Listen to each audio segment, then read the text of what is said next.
So guys, andito ako ulit sa Pedro E. Diaz High School.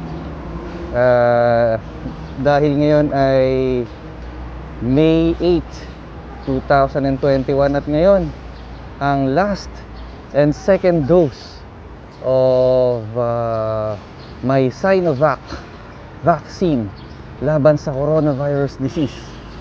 So tara, samahan niyo ulit ako sa pag-take ko ng second dose or second shot ng Sinovac vaccine. Muli po, maraming salamat sa local government unit of Muntinlupa. And shout out nga pala sa aking Facebook group na Vloggers Philippines. Napakaganda ng aming group shirt. Shout out sa mga admin and organizers ng aming Facebook group Vloggers Philippines. So tara guys, samahan niyo ako.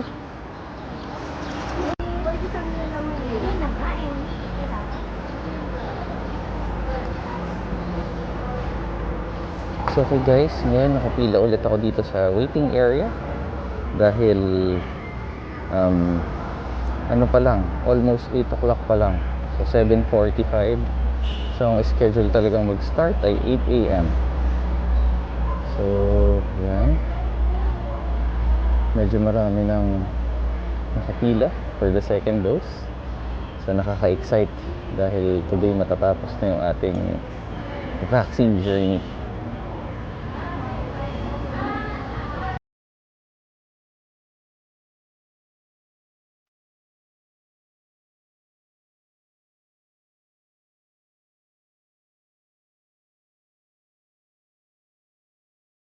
Ng bakuna. Hanggat wala pang full market authorization ang Philippine FDA, walang maaaring magbenta ng kahit anong bakuna sa COVID-19 sa publiko. Libre ba ang bakuna para sa prioridad na grupo? Ang gobyerno ang sasagot sa bayad sa bakuna para sa ating kababayan na kabilang sa prioridad na grupo.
So okay guys, tapos na yung aking second dose of Sinovac vaccine laban sa coronavirus disease.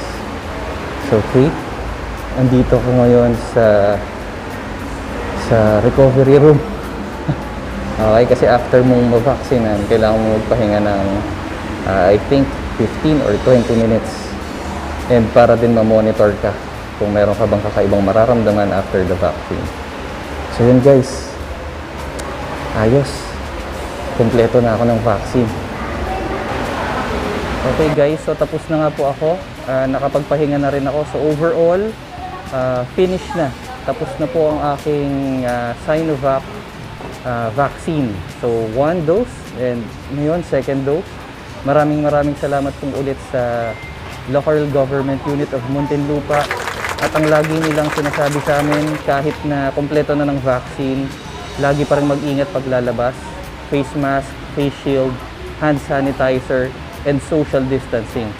Huwag daw po tayong maging kampante kahit na kompleto na tayo ng vaccine. Mas mabuti pa rin pong mag-ingat. Okay? Maraming salamat po ulit. So once again guys, hopefully you will share this video and kindly click the thumbs up icon or like this video. And kung ito po ang inyong first time watching my channel, sana po you will subscribe to my channel and also click that bell icon para po lagi kayong notified kapag ako po ay mag-upload ng mga videos. So maraming salamat pong muli sa panonood sa aking YouTube channel, and I'm hoping and praying that all of us will be safe and healthy. God bless everyone, and see you on my next video.